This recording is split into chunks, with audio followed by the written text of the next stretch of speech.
മലയാള ഭാഷയുടെ വ്യാപനവും പരിപോഷണവും ലക്ഷ്യമാക്കി 2015 കേരള നിയമസഭ ഒരു ബില്ല് പാസാക്കുകയും ഗവർണറുടെ അനുമതിക്കായി അയക്കുകയും ചെയ്തിരുന്നു.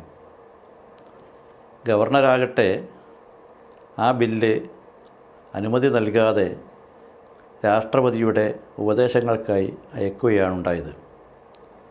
10 വർഷങ്ങൾക്ക് ശേഷം ഇപ്പോൾ ആ ബില്ല് രാഷ്ട്രപതി തിരിച്ചയച്ചിരിക്കുകയാണ്.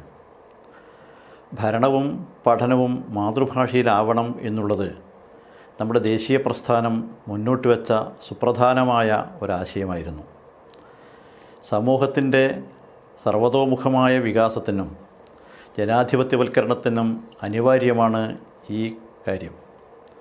ഇത് സാർവദേശീയമായി തന്നെ അംഗീകരിച്ചിട്ടുള്ള ഒരു വസ്തുതയാണ് താനും. സ്വാതന്ത്ര്യാനന്തരം ഈ ലക്ഷ്യ സാക്ഷാത്കാരത്തിന് സഹായകമാകും വിധം പലവിധ പദ്ധതികളും വിവിധ സർക്കാരുകൾ ആവിഷ്കരിച്ച് നടപ്പിലാക്കിയിട്ടുണ്ട്. എങ്കിലും പൂർണ്ണ ഫലപ്രാപ്തിയിൽ അവ എത്തിയിട്ടില്ല എന്നുള്ളതും ഒരു യാഥാർത്ഥ്യമാണ്.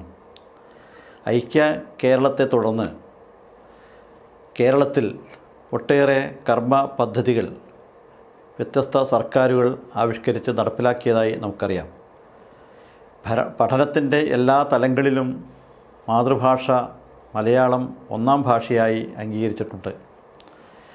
മലയാളത്തിന് വേണ്ടി തന്നെ ഒരു സർവകലാശാല ഉണ്ടായിട്ടുണ്ട്. ശാസ്ത്ര സാങ്കേതിക വിഷയങ്ങൾ ഭാഷയിൽ അവതരിപ്പിക്കുന്നതിന് വേണ്ടി ഭാഷാ ഇൻസ്റ്റിറ്റ്യൂട്ട് സ്ഥാപിച്ച് നല്ല നിലയിൽ പ്രവർത്തിച്ചു വരുന്നുണ്ട്. ഭരണത്തിൻ്റെ എല്ലാ തലങ്ങളിലും മാതൃഭാഷ ഉപയോഗിക്കുന്ന വിധത്തിൽ ഒട്ടേറെ നിയമ നടപടികളും സ്വീകരിച്ചിട്ടുണ്ട്.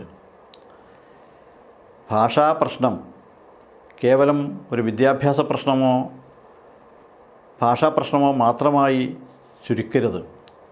അത് ഒരു സാംസ്കാരിക പ്രശ്നമാണ്, ഒരു സാമൂഹ്യ പ്രശ്നമാണ്, സർവോപരി ഒരു രാഷ്ട്രീയ പ്രശ്നം കൂടിയാണ്. ഈ തിരിച്ചറിവിൻ്റെ അടിസ്ഥാനത്തിൽ വേണം ഭാഷാ പഠനത്തിൻ്റെ ഭാഷയുടെ സംരക്ഷണത്തെക്കുറിച്ചും വ്യാപനത്തെക്കുറിച്ചും നാം ചർച്ച ചെയ്യേണ്ടത്.